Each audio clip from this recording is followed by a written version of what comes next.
He kōna I purangi tēnei nā 4 and 5 films mo te reo irirangi o Aotearoa. May we boundlessly dream of possibilities beyond our wildest imaginations. I dream of a world where we can be our fluid selves. May we weave communities of support, compassion and active solidarity. I dream of a world where we can come together. May we walk into a future that is connected and thriving for all. I dream of a world where Māori people have got our land back. Where takatapui can be free. Where Indigenous knowledge is recognised. And as we heal te taiao, we naturally heal ourselves. My name is Kahu Kutia and this is He Kākano Ahau, Season 2. Piki mai, kake mai. There is so much power in understanding the story of you. Honestly, sometimes I get overwhelmed when I think back on all the things that have shaped who I am today. But when I understand the story of what came before me, I understand a little of myself as well. Naturally, as Māori, we hear a lot of kōrero about intergenerational trauma and the effects of colonisation. There will be a little bit of that today. But what about intergenerational strength, intergenerational vision? How can we draw on that as a resource, as a source of power and traction towards our future? Today we're going to meet a mama and daughter working towards making change in their lifetimes. You're made to feel like you don't belong because you don't belong. This institution wasn't built for me, it was built for Pākehā. And we get a bit buzzy with a Māori futurist. In that meeting of past and future generations, we have a window of agency where we do shape the future. These are the kinds of things we're going to hear about today. Just a little content warning for the upcoming kōrero. This episode contains some intense discussions about mental health and also a bit of strong language, so if you're listening, just take care. We should also say that views expressed are those of the individual. As with all of our other episodes, we believe dialogue and wānanga are important, so do listen with that in mind.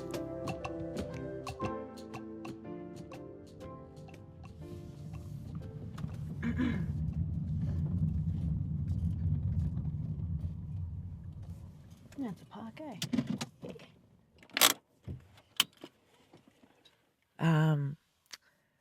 Morena, everyone. We are in Tūranganui-a-Kiwa. We're in Gisborne. It's a really beautiful autumn day, and we're just somewhere in Kaiti looking for Fire Sharon's house. Fire Sharon is one of our kai kōrero today, along with her daughter Manya Campbell-Seymour. We just went to get some quiches to have for breakfast, and we're going to go find their whare now. I've known Manya and Fire Sharon since I was about 10 years old. My mum actually taught Manya at Opotiki College, and she's always been one of Mum's favourite students. Around that way? Okay. But I haven't seen them since I was a kid. So how you fellas been? Good. Travelling around? How do I describe Manya? She's super smart and a deep thinker on all sorts of things. Today she's pretty chill, but I do get the impression that she's one of those people that always has a million kaupapa on the go. Manya is feeding her baby Repanga when we arrive. This is tīpuna. Repanga is 9 months old, and Manya's also got a toddler named Hanita. Yeah, well, and we got number 3 on the way, so... Yeah. Mom's happy. On top of all of that, Manya's a doctor, but even then, whānau comes first. I changed from working in the hospital to GP because it was a lot more whānau friendly. So Manya's paid mahi is on pause for the moment while she focuses on baby. The most important job and harder than going to work, but no, I'm really loving it, and I guess I'm fortunate that I can stay home with my tamariki because I'm lucky that my tāne is also a doctor who can support us, plus my mum here in Gizzy. Hoi hoi. Manya's mum, Fire Sharon, is a teacher. She's one of those nannies who's always somewhere different in the country attending this hui or that wānanga or any other kaupapa important to her. She's got big activist auntie energy and a whole lot of fiery whakaro, which I'm guessing Manya grew up hearing all the time. That stuff like, that's what's important, to get off this neoliberal rat race that we're trapped in, but also challenging the powers that be.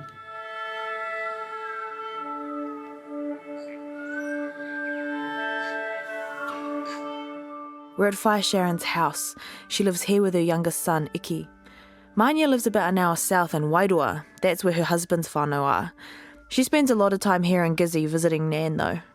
But I think Gizzy Nan's a bit boring for my older moko because it's real exciting being there with all these cousins, uncles and aunties and nannies in Wairua. Mānia feels really well supported by all the whānau around her, and that makes Whaia Sharon pretty happy. You know, it warms my heart. That's the environment I want my mokos to be in. I don't want my children and mokos to have to endure what I have as a mother.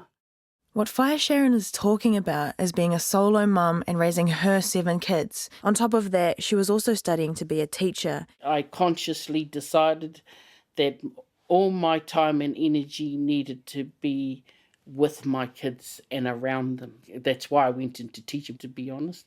I knew it would fit in the holidays, and I purposely applied for country schools, and I was there with them on the journey. But it was still really hard, and it did burn me out.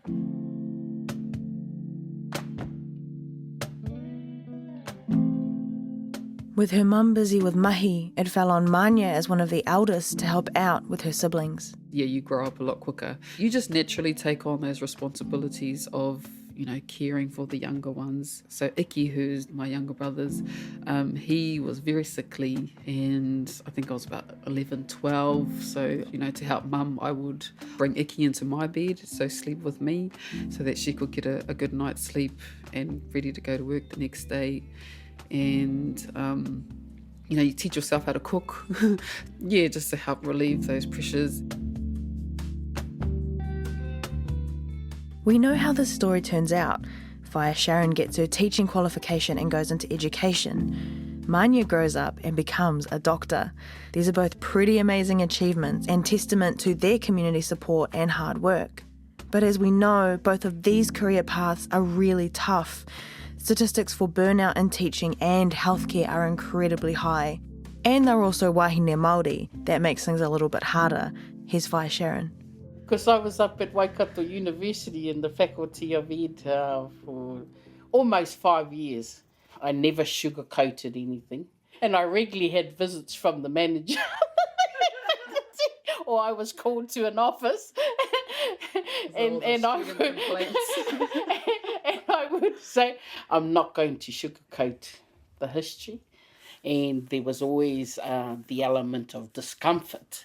And I would remind students that that's what our children live every day in a schooling system. And it's my responsibility to challenge you to the core.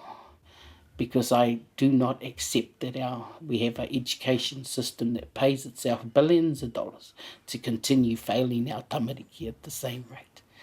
It's absolutely criminal. Here's what Whaia Sharon is talking about. Māori and Pacific students are less likely to leave school with a qualification compared with their Pākehā or Asian counterparts. About 71% of Māori students will stay in school until 17. That's compared to about 85% for Pākehā students. I'm a pretty easygoing person, but, you know, when my back's against the wall, I'm prepared to put my job, my life on the line. So I resigned from the university end of 2018. Yeah. And that was burnout. You know, I was, you know, you just, the frustration of dealing with a system that constantly marginalises us and being a lone voice a lot of the time in meetings. Whaia Sharon's pretty straight up about experiencing burnout a couple of times in her career. I think of all those classic reasons that this happens. An overload of work with little resource, not being able to have autonomy over how you work, a lack of community or structural support. Then if you're Māori, there's all the stuff that comes with that. Working within a system that doesn't recognise your culture, being called on to be a cultural advisor without compensation, workplace racism, etc., etc. Unfortunately, all of these āhuatanga are things both Whaia Sharon and Mānia are familiar with. Why I have this love-hate relationship with my tohu and with medicine is that my degree is my ticket into unsafe white spaces.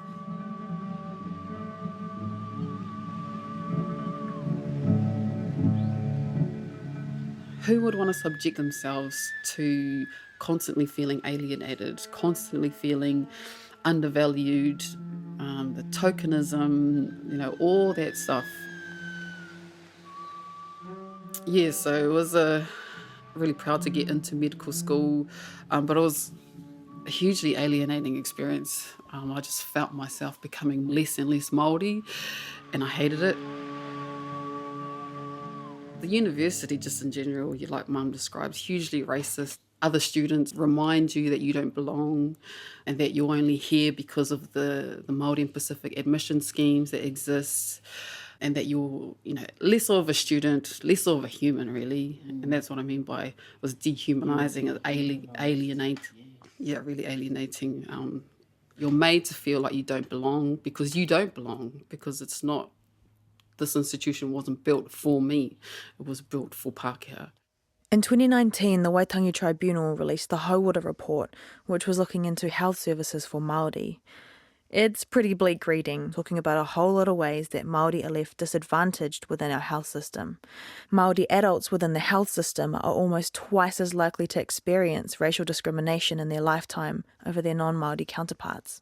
There's proof that when we go to the hospital, when we go to the doctors, we spend less time, they kick us out sooner. We don't get as many referrals to services, to hospitals, and when to specialists, we don't get tests, blood tests, any tests. And when we are referred to hospital and when we go to hospital, we're discharged quicker, even though our death rates, our mortality rates are worse. It's these kinds of disparities which the government is hoping to address with the recent establishment of a Māori Health Authority. Here's some more statistics from that same report.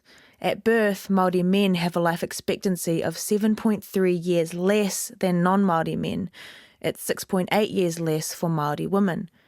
In 2010 to 2012, the rate of mortality from rheumatic fever was 5 times higher for Māori than non-Māori.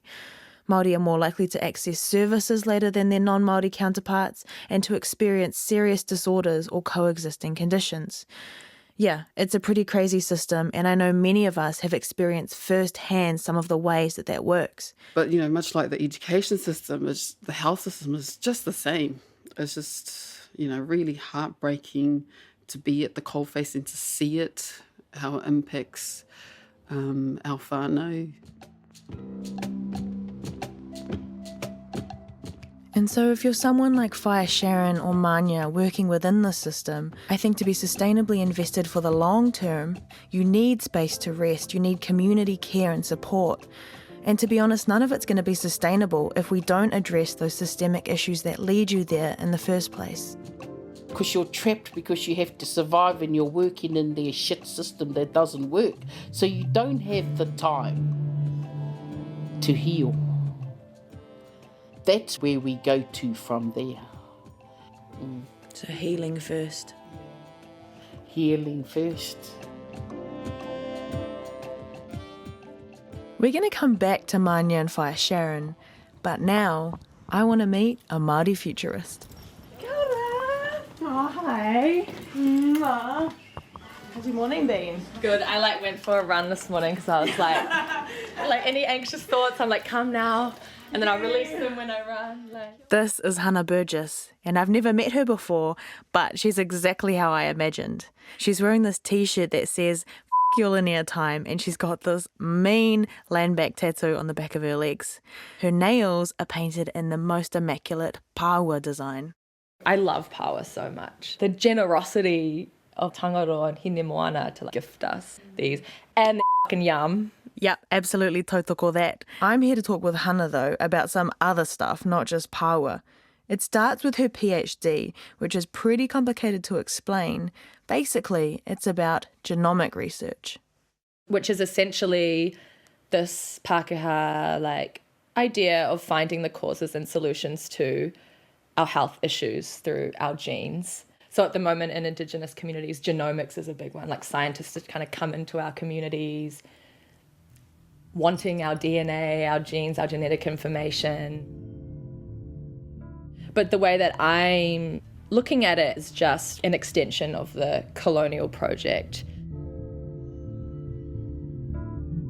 So I think a lot around how I see like mirrors between the way that they treat our lands and frame our lands and our waters, and how we can see these same ideologies playing out in the way that science interacts with our body or wants to.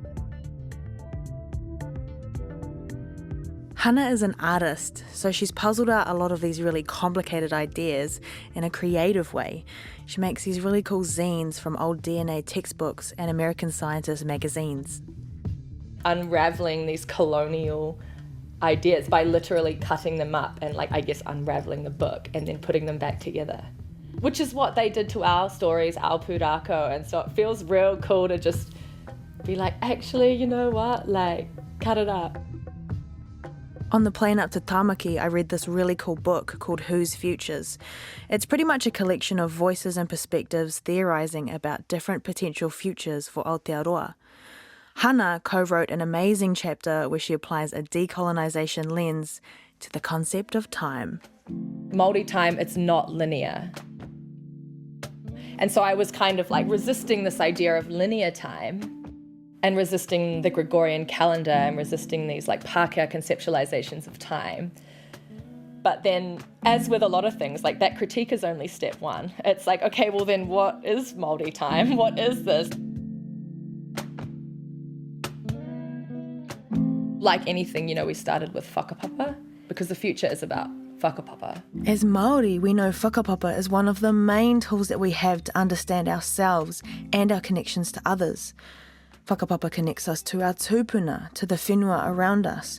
It's how we can know our whānau, our hapu, our iwi, and all of the history of how we came to be. But thinking about it in terms of the future sounds a little bit confusing at first. Because whakapapa is often translated to genealogy, which kind of confines it to the past. But Hannah says that if you really understand whakapapa, it can also give you a window to the future. In its ability to explain the origins and positioning of all things. So to know something is to know its whakapapa. If you know how something has come into existence, you can also come to see and understand how it will continue to come to be. And so in this sense, through whakapapa, you can like see the future.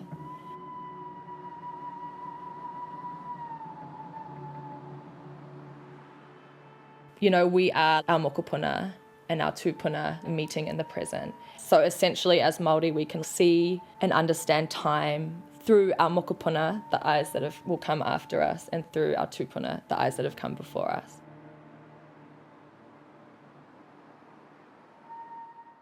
This idea of the present, it's not central to our reality as Māori. Like the present, I believe, is this like fleeting moment of past and future generations meeting. It's not the pinnacle of our existence. It's just that kind of like...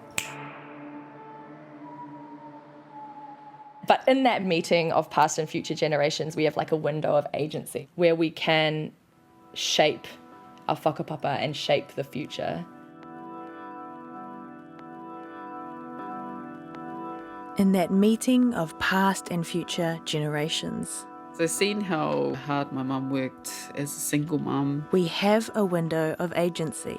That was my big motivation for going to university. Where we can lay down whakapapa. Because I saw it as a ticket to help my whānau. And shape the future. So that I can materialise now this radical future that I want to achieve.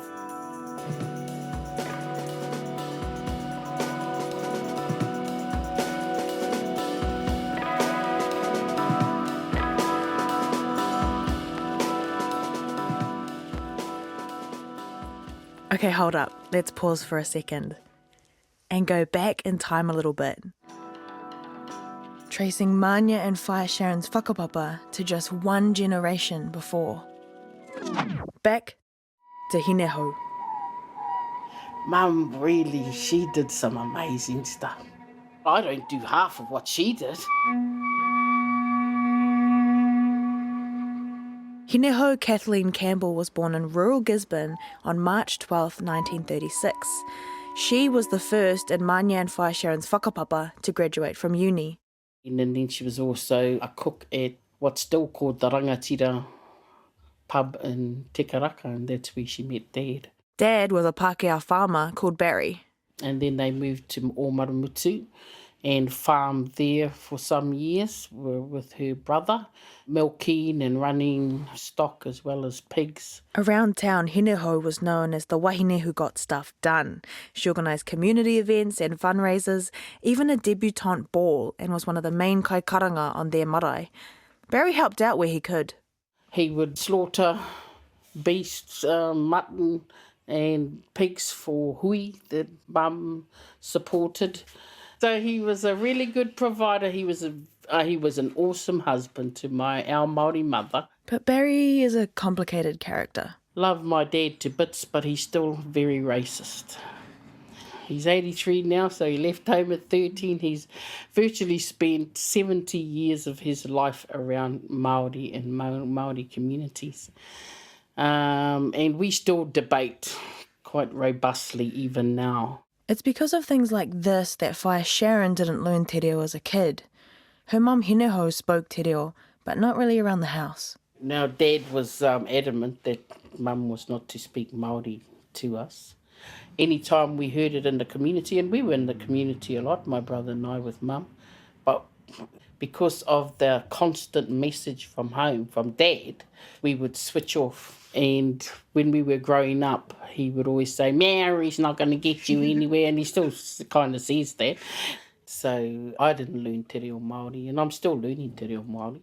So Whaia Sharon used her window of agency to lay down a different story, one that would ensure her kids did have access to tikanga and tu reo, by sending them to kohanga and kura kaupapa.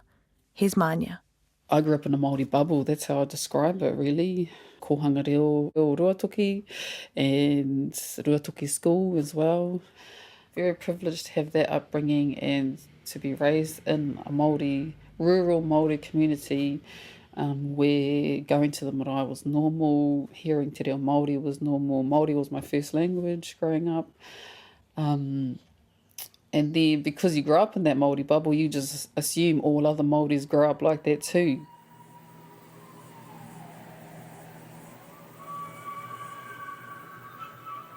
Mānia lost her dad to suicide when she was just 6, so both Barry and Hineho were a huge part of her young life. Their house on the farm was the first one she ever lived in. Yeah, we didn't grow up with a father, but we always had a father figure, which was my koro. Yeah, he loved us, man, and he spoilt us, and really lucky to have him. Mānia feels the same about Hineho. Yeah, she's had a huge influence on my life because I was lucky to grow up with her. I don't know, there's no love quite like the love of your kuia. I think it's a lot different to the love from your koro and the love from your mum. And she was definitely that loving kuia. She spoilt us. She taught us a lot. She dragged us to Māori kaupapa everywhere. She smoked in the car with us on all those trips as well. And we weren't allowed to wind the window. Only she was, so that the smoke would go out her window. Hineho also had ideas about where the whānau story might head into the future.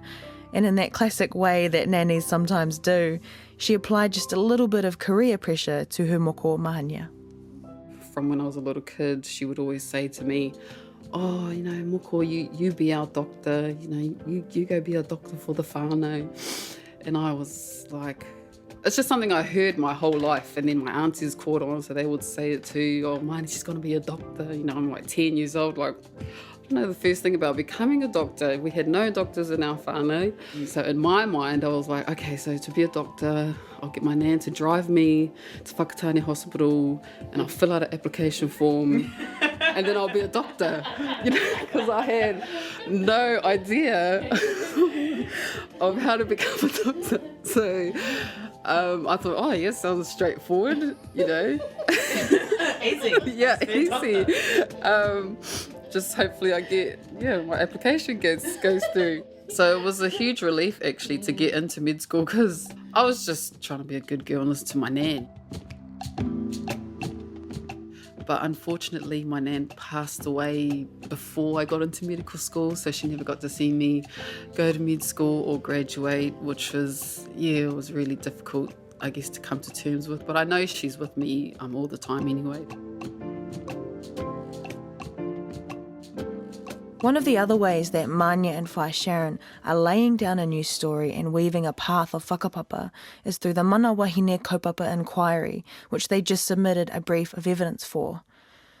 You might have heard of the Mana Wahine Inquiry, but if not, it's looking into the different ways that wahine Māori have been disadvantaged as a result of crown breaches of te tiriti.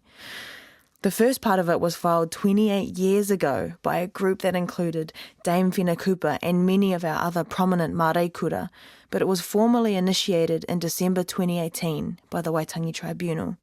In the evidence they submitted, Mānia and Whai Sharon spoke about their tīpuna, horomona and tipene tūtaki.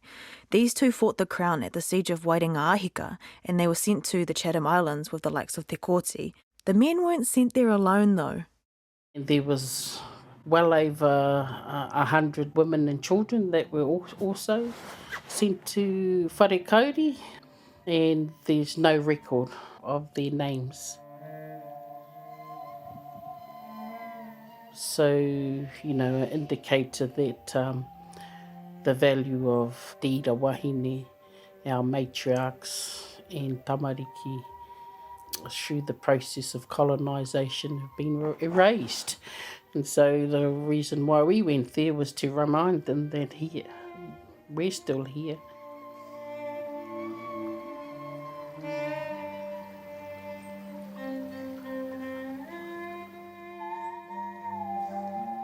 My name is Sinead Overby and my poem is called The Reversal. Press palms to the earth and push upwards, force the clay to split and scatter, cobwebbed surface splintering, fissure in a shell that will no longer hold you. You're better off without it, this colonial bullshit. Shards spilling from your shoulders, rock cascades like snow. It's an endless shedding, a crack in the armour, a scatter to winds. It's a fucking liberation. Fractured boulder slowly falls into fragments on the earth. Then you are alone, but not lonely. On a dried up riverbed you stand, awaiting the call of the tui. She returns to you centuries later, still singing your memory, calls you to life again. She loved you even when you were a boulder, hidden from your hungered people who almost forgot. 200 years protected from guns and coins and churches, but so lonely, too dehydrated to cry. Shards buried in your chest. No, the pain will only destroy you if you let it. So you, the long-lost uri, liberated, tread firm footfalls on the barren earth. The marks you leave transform to water, trickle slow, then fastly falling. You are the current that moves through mountains, connecting all ancestors and descendants, ever shifting. This is the endless cascade of potential from which a new world will be born, lush and full of living. We've called to you with our stamping haka, raised you up into light. Now show me another smile. Laugh and let water gush full from your heart until you're once more a river we can bathe in, cleansing ourselves of the dirt, then bowing our heads down to drink.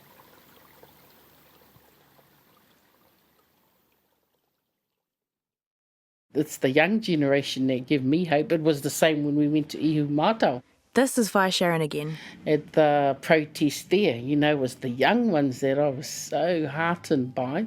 And Pānia's approaches are very ngāwari, very, and rather than use the word protest, it's protective, which I think is cool. And that I'm still old school. Protest is the approach I guess I'm accustomed to and conditioned into. But this shift to protection, is cool too. So, I just embrace any strategy and any leadership, and in particular our women. They're just so inspiring, and they're the ones that have the courage to lead the way and bring about this change. Throughout this whole series, we've been coming back to the idea of radically reimagining the future.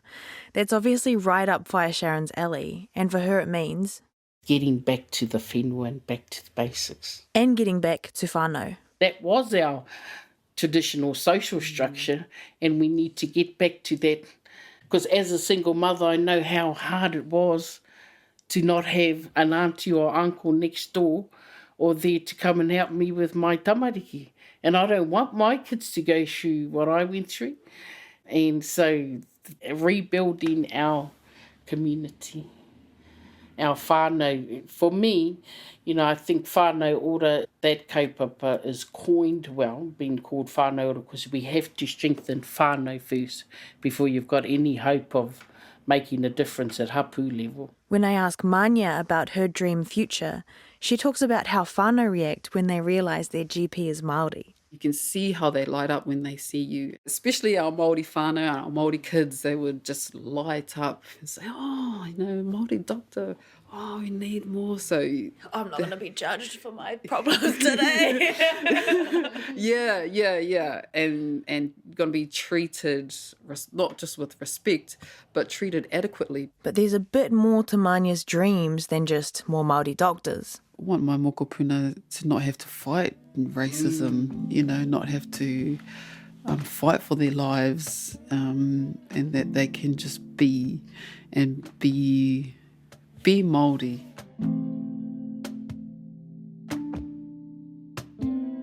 Because, you know, we've lost we didn't lose anything.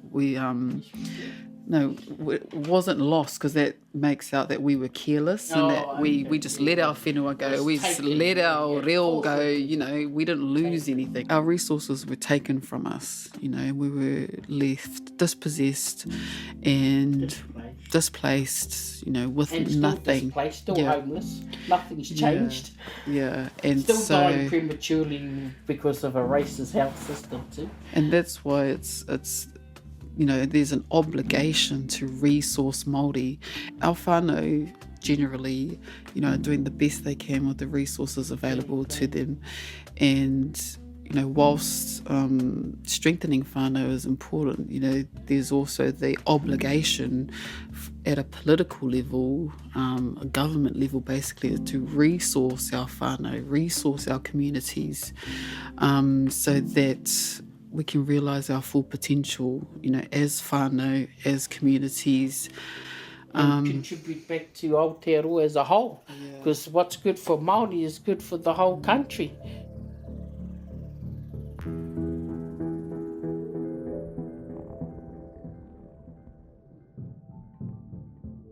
We need to be in better relation within and between generations. We're back now with our resident Māori futurist, Hannah Burgess. And so, you know, it might be really easy for me to ask my mum questions like, why didn't you put me through kohanga reo? Like, why didn't I go to kura? You know, I should actually just question myself, what am I doing so that I can send my kids to kohanga or kura, you know, and like really seeing myself as an extension of my whānau and not just like the end point. I feel like a lot of the work of those who came before us, they were like making the space, you know, being a kaupapa Māori researcher. I can see that in the way that like Linda Tohiwai Smith, Graham Smith, Leonie P. Hama, Rangi Mārie Rose, all of these people were like creating this space for us. But I think our generation, we've got to figure out what to do with that space. The way Hannah sees it, the wero for our generation is not just holding space, but widening it. So how do we make it safe for our whānau who exist beyond these binaries like gender and sexuality? And I think that's our challenge. Sometimes the weight of like seeing everything that's come before can be so crushing, and to feel that responsibility so hard, like damn, like all these people gave their blood, sweat and tears so that I could know myself today, and that's a massive responsibility. And so it's so easy to be like, yeah, I need to learn my reo, I need to know my whakapapa, I need to be connecting my family. We're also just trying to heal all of our traumas as people, you know, like that to-do list. Yeah, gotta have everything, you know, and like actually realizing again the power of intergenerational action is like, it doesn't have to happen now, and it only begins with us. Now is only a fleeting moment, It's a right? fleeting moment, You can't right, do it right. all right now. There's a lot of mahi to be done, and it's so important that we keep doing it. But when you understand the present the way Hana does, as a fleeting moment where mokopuna and tīpuna meet in us, some of the pressure to do it all on your own right now falls away. We want it now. And that is a symptom of us, putting this idea of the present as this like pinnacle of existence. But if we do pause, rest, and situate ourselves along this whakapapa, it's heavy, but it's also like, I can take a weekend off. I can go and chill out with my friends, like we've got generations, like, I mean, not to say that work's not urgent, it absolutely is, but it's not gonna get done if we're not resting, and it's not gonna get done if we're not experiencing love and joy. So it's just finding that balance.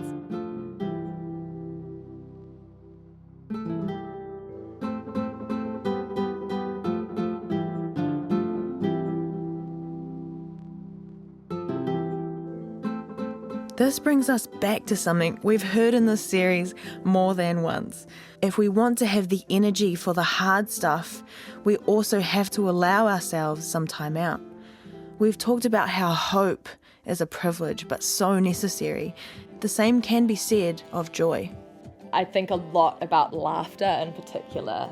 I love being around my aunties and uncles just cracking up, and I can hear the same in like my mates. A lot of the students I work with, that deep belly laughter, that to me is like, laugh. Yeah, the future that I want is just all of us cackling. Because you know how we have a lot of these monuments for like wars or like battles? I used to always imagine them as these like serious, busy, intelligent, like theorists, like gardening and like doing all this shit, sailing. And I'm like, whoa, they would have like had shit yarns. They would have been up late at night looking at the stars, just talking shit. They would have been like on the floor, like cracking up laughing, because they absolutely did. I think so often I've been connected to kōrero about my tīpuna through tragedy and sadness and anger. I really love what Hana is saying here. It reminds me of sitting with my older sister in her whare, just asking her what our tīpuna were like, what clothes they liked to wear, what they had for breakfast. Intergenerational vision can seem like this massive scale concept, but it can also be incredibly intimate, close, human. I came into this series feeling overwhelmed by so many things, and now here I am at the end of it, thinking about the ways that our nannies might have laughed in times long before us. Maybe thinking boundlessly and radically about the future is really about the human moments, the laughs, the cries, the tears, and all the ways that we can weave connection as Māori. The futures for us all should be ones where we can have a sense of place, where we can have access to our basic needs, where we can know and be known by our whānau and our friends, where we can continue to dream and scheme and rock by rock lay a path towards all of these islands that we still have to visit. After all, our people have always been futurists. Māori futurism is woven into like the very fabric of who we are as Māori, and we call forth past and future generations, and all that we do, like this is most clear probably like on marae and karanga, like we open these portals. Yeah, we're time travelers.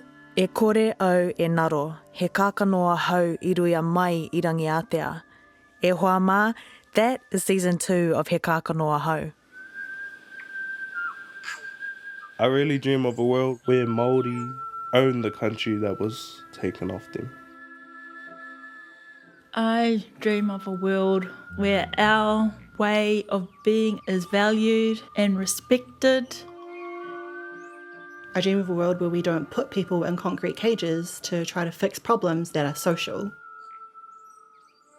E wawatatia ana au ki tētahi ao e tautoko e hāpai ana I ngā momo tikanga a ngā iwi take o te ao. Where we can look in the mirror and see past and future generations cascade from us, like these infinite reflections. I dream of a world that Indigenous nations across the globe are leading the health and well-being of our planet. Ko te ao e wawatahi ana e au I tēnei wā, kia mōhio pū tātou katoa ki o tātou mana.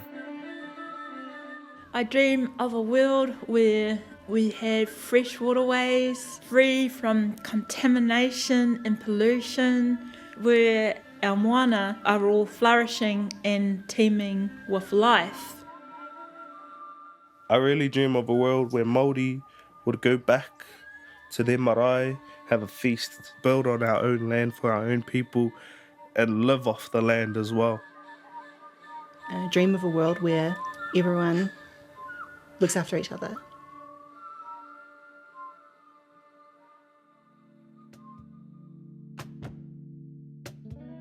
He Kākano Ahau was hosted, produced and co-written by me, Kahukutia.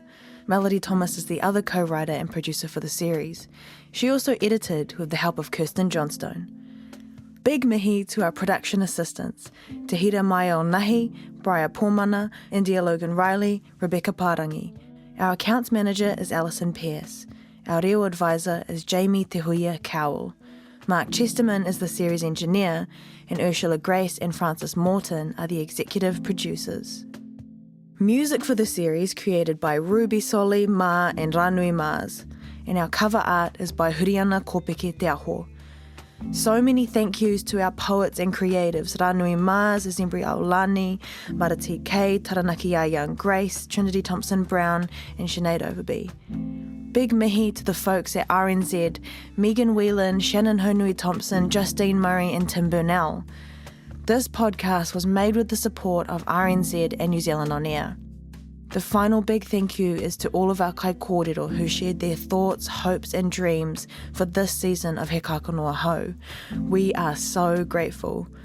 This kaupapa is for generations of Indigenous babies to come. May you be grounded, may you be hopeful, may you always be able to find your way home. Aroha nui.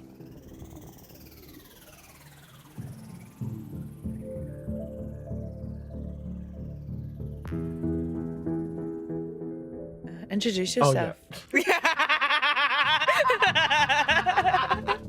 Who are you? Farm kids are so independent. Yeah. Meet town kids and you're like, you don't know how to do anything. He was like, you can't drive a manual. Yeah. What do you mean you couldn't drive at 9? It's written in Old English font, so Old English can read it. Whakapapa is a futurist at like 3 a.m. like eating dumplings on Dominion Road. Like, I get it. Yes, My favourite would you rather is, would you rather breastfeed your friends or be breastfed by your friends? Okay, this is not going on the podcast. What if it's like a glory hole but you've just got one tip through? You're not ready for that kind of exposure. Did you make that yourself, Fire? The riwana. The tuna. Oh, well, out of the can, yeah.